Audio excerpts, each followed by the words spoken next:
Hello, class 12 as well as NEET aspirants as well as JEE foundation students. देखिए भाई, अब हम लोग आज अपना नेक्स्ट टॉपिक स्टार्ट करते हैं। इससे पहले इलेक्ट्रोस्टैटिक्स ब्रांच में हमने आपको छोड़ा था कि कोई भी डायपोल जब किसी इलेक्ट्रिक फील्ड में होता है तो वो टॉर्क फील करता है, और इस टॉर्क का फॉर्मूला हम लोग एवेलुएट कर चुके थे विद द क्वेश्चंस। उसके बाद देन अब आगे बढ़ते हैं। अगर कोई इलेक्ट्रिक डायपोल किसी इलेक्ट्रिक फील्ड में रोटेट करता है, अगर आप इसको रोटेट कराना चाहते हैं, इन दिस कंडीशन आपको बाहर किसी सोर्स की हेल्प से वर्क करना पड़ता है। ये वर्क आपको कितना करना पड़ता है, ये हमारा आज का टॉपिक है। तो हमारा आज का टॉपिक है work done on the electric dipole rotating in the uniform electric field. अगर यूनिफॉर्म इलेक्ट्रिक फील्ड में किसी डायपोल को रोटेट कराना है तो हमें कितना वर्क करना पड़ेगा, ये हमारा कॉन्सेप्ट है। अब आप देखिए, जैसा कि इसमें आपका पैटर्न है, सुन लीजिए बच्चे, जो 2024-25 में आईपीएल होने जा रहे हैं as well as class 12 there. Class 12 पर आप फोकस करिए, अपने कॉन्सेप्ट को क्रिस्टल क्लियर करिए, एंड आफ्टर दैट आपकी तैयारी कॉम्पिटिटिव एग्जाम की ऑटोमेटिकली हो रही है। और इसके बाद जो थोड़ा बहुत एडिशनल इन्वॉल्व होते हैं, उस एडिशनल इन्वॉल्वमेंट से आपका नुकसान होता है, फायदा नहीं होता। फोकस ऑन द क्लास 12, और क्लास 12 के थ्रू आप नीट और जेईई पे जाइए, ज्यादा फायदे में रहोगे। और आप उल्टा काम करते हो तो गड़बड़ है। ठीक, अभी मैं आपको नीट के कुछ क्वेश्चंस डिस्कस करूंगा आपके सामने, जिसमें जो कंटेंट मैंने पढ़ाया है, क्वेश्चन या तो है नहीं या फिर उसी कंटेंट से है जितना मैंने आपको लिमिटेड बाउंड्री के साथ पढ़ाया था। और मैंने चैलेंज के साथ कह दिया था कि क्वेश्चन आएगा तो मेरे कंटेंट से आएगा, नहीं तो नहीं आएगा। मैंने आपको बाइंडअप किया था, इससे ऊपर नहीं जाना है। अब नीट का पेपर हो चुका है, मैंने टॉपिक नीट के पेपर से पहले पढ़ा दिए थे। पेपर में जो क्वेश्चंस आए हैं वो उसी लेवल से आए जिस लेवल पर मैंने आपको बाइंडअप किया था। तो यहाँ देखिए, अब एक बार फिर हम आपको समझा रहे हैं कि आपको अपनी बाउंड्री पता होना चाहिए। अगर बाउंड्री से बाहर जाओगे तो आपको नुकसान होना है। इसके लिए आपको किस बाउंड्री में रहना, आपने कांटेक्ट में रहना किसी एक्सपीरियंस टीचर के। क्लियर? विदाउट एक्सपीरियंस टीचर आप बाउंड्री में फिक्स नहीं रह सकते, इधर उधर जाओगे उससे आपका नुकसान होता। क्लियर? बहुत आसान हो गया फिर इसमें क्लियर करना। इसलिए भाई, आप जो मैं आपसे कह रहा हूं उस पर ध्यान दीजिए और उसके अकॉर्डिंग आप चलिए। फिलहाल हम लोग अपना टॉपिक कंटिन्यू करते हैं, that is work done on the electric dipole rotating in the uniform electric field. अब बिल्कुल बेसिक से स्टार्ट करते हैं। वर्क का फार्मूला आपने पढ़ा है अपने 11th क्लास में मैकेनिक्स में, जिसके according W is equal to F dot D, W is equal to F D cos theta, या फिर आप स्मॉल स्टेप का वर्क निकालते हैं, दैट इज स्मॉल स्टेप का work dW F into dx। उसके बाद देन टोटल करने के लिए हम लोग मैथमेटिक्स की ब्रांच यूज करते हैं जिसका नाम इंटीग्रेशन है, एंड इंटीग्रेट करते हैं इस dW को तो आपको टोटल वर्क मिल जाता। क्लियर? यहाँ पर डायपोल किसी इलेक्ट्रिक फील्ड के अंदर टॉर्क फील करता है, और उस टॉर्क की वैल्यू है torque is equal to PE sin theta. ये हमने आपको एवेलुएट कराया हुआ है। अब आपके दिमाग में क्वेश्चन मार्क लगा होगा कि हम ये फार्मूला का यूज करते हैं, ये फार्मूला का यूज करते हैं, ये फार्मूला का यूज करते हैं। ऑलरेडी मैं आपको बता चुका हूं, दोबारा सुन लीजिए। ये फार्मूला आप यूज करते हो जब फोर्स कांस्टेंट होता है और कोई भी ऑब्जेक्ट डिस्टेंस डिस्प्लेसमेंट d लेता है, और फोर्स कांस्टेंट होता है, उस कंडीशन में आप वर्क एवेलुएट करेंगे F डॉट D से। अगर फोर्स किसी एंगल पर एक्ट करता है डिस्प्लेसमेंट से, अगर फोर्स की डायरेक्शन डिस्प्लेसमेंट से थीटा एंगल बनाती है, उस कंडीशन में आपका वर्क आता है F D cos theta. 11th class के वर्क पावर एनर्जी में आपको डिटेल में अच्छे से पढ़ाएंगे। यहाँ पर आप 11th पास आउट हैं, 12th पढ़ रहे हैं, इसका मतलब इतना आपको पता है, फिर भी आपको इंट्रोड्यूस कर रहा। और अगर फोर्स वेरिएबल है तो अगर आपको वर्क निकालना है किन्हीं दो स्टेप्स के बीच, तो हम क्या करते हैं, उन स्टेप्स के बीच के डिस्प्लेसमेंट को छोटे छोटे पार्ट्स में जूम करते हैं और एक स्मॉल पार्ट का वर्क निकालते हैं, और टोटल करने के लिए आप इंटीग्रेट कर देते हो तो आपको टोटल वर्क डन मिल जाता है। बिल्कुल बेसिक से मैंने आपको बता दिया। आप देखिए, work done is equal to force into displacement, but work done का एक दूसरा कांसेप्ट भी आता है, that is work is also equal to torque into angular displacement. Work is also equal to torque into angular displacement, means moment of force into angular displacement is also called work। अब आप देखिए, torque आपके सामने है PE sin theta. जैसे ही ये electric dipole कोई angle change करेगा तो एंगल चेंज करते ही एक टॉर्क वेरी कर जाएगा। अब टॉर्क वेरी कर जाएगा, आपने किसी फिक्स एंगल पर डायपोल को रोटेशन दिया है, इसका मतलब जब टॉर्क वेरी कर रहा है तो हम इस वर्क को डायरेक्ट इस फार्मूले से एवेलुएट नहीं कर सकते।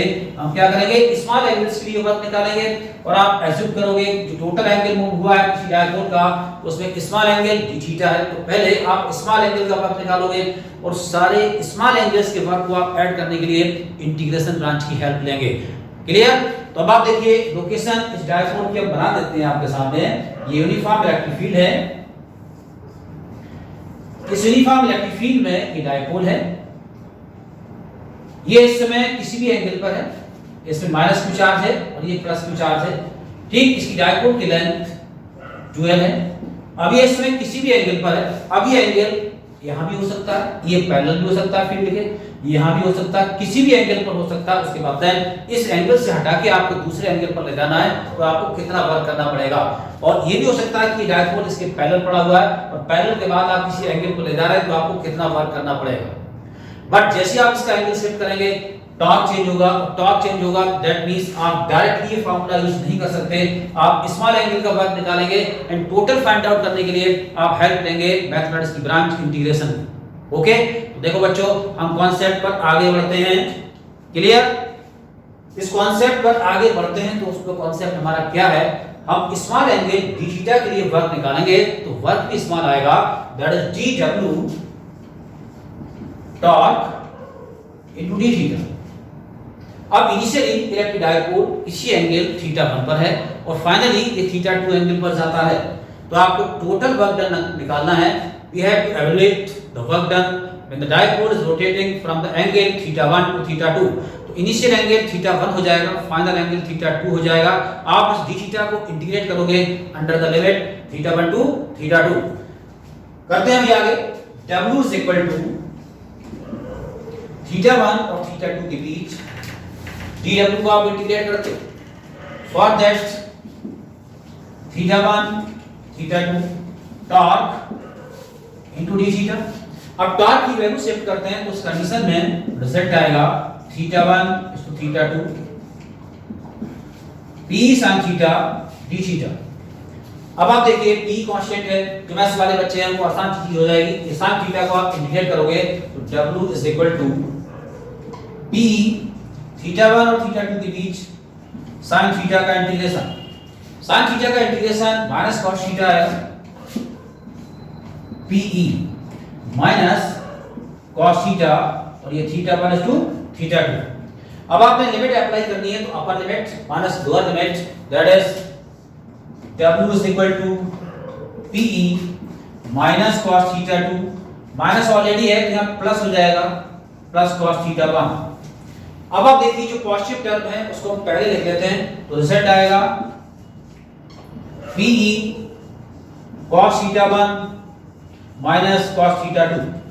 हमारे पास वर्क का कांसेप्ट आ चुका है pe cos theta 1 minus cos theta 2 means अगर electric dipole initial angle theta 1 पर है और फाइनली ये थीटा 2 एंगल में पहुंचता है देन आपको कितना वर्क करना पड़ेगा pe cos theta 1 minus cos theta 2। अब आप देखें cos theta 1 minus cos theta 2 ये आपके सामने लिखा है।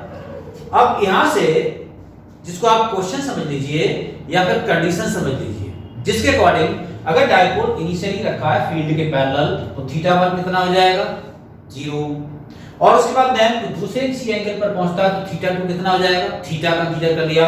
इसको हम कंडीशन कंसीडर कर लेते हैं if theta 1 is 0 and theta 2 is theta.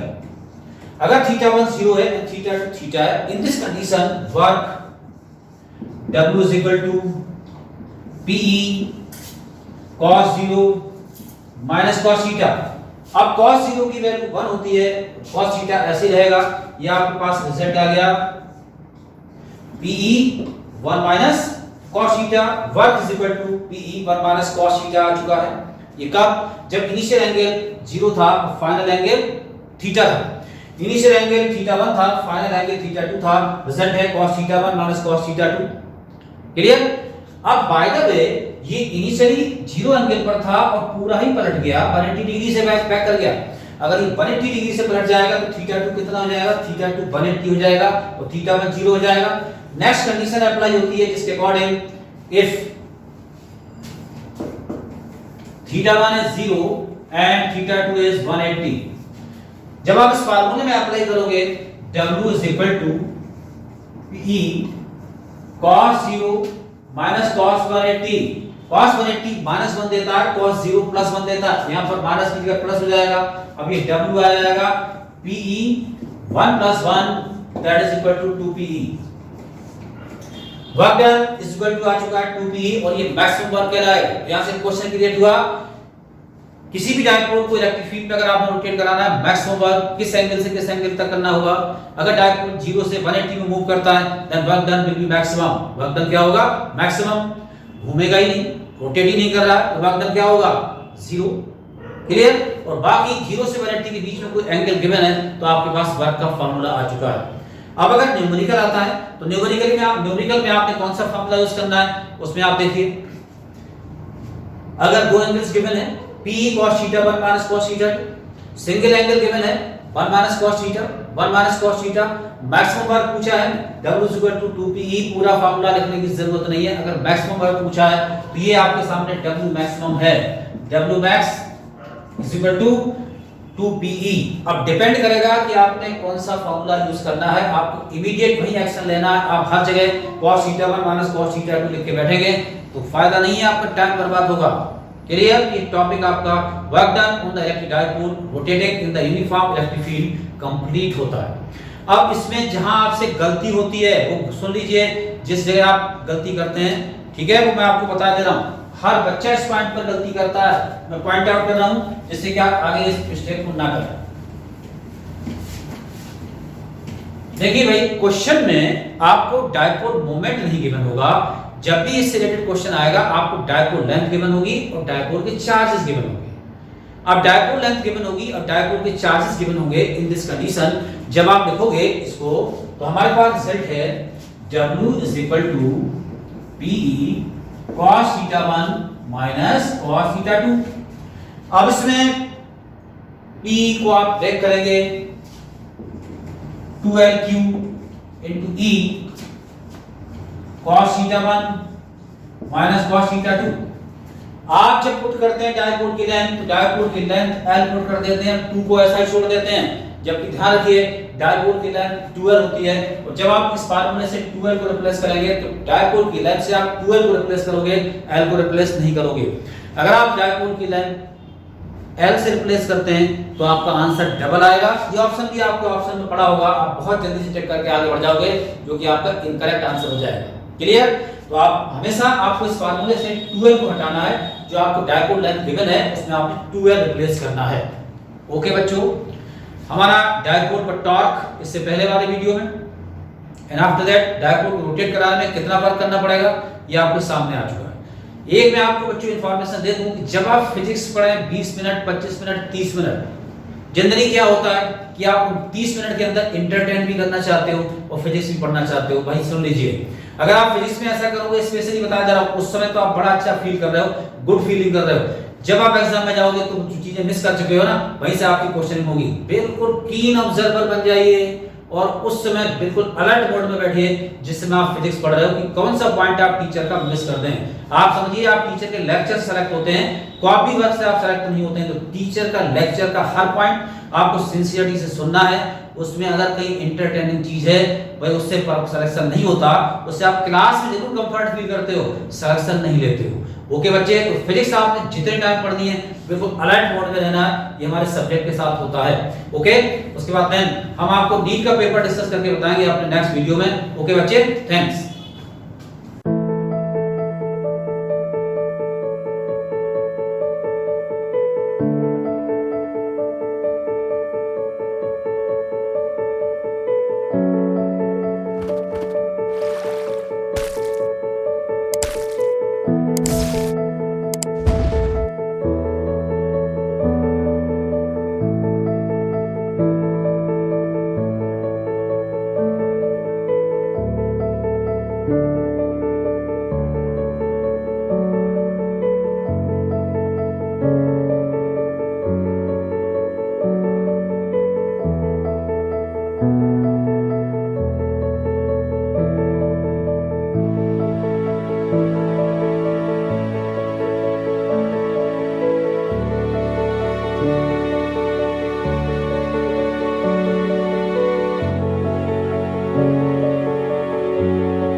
हैं।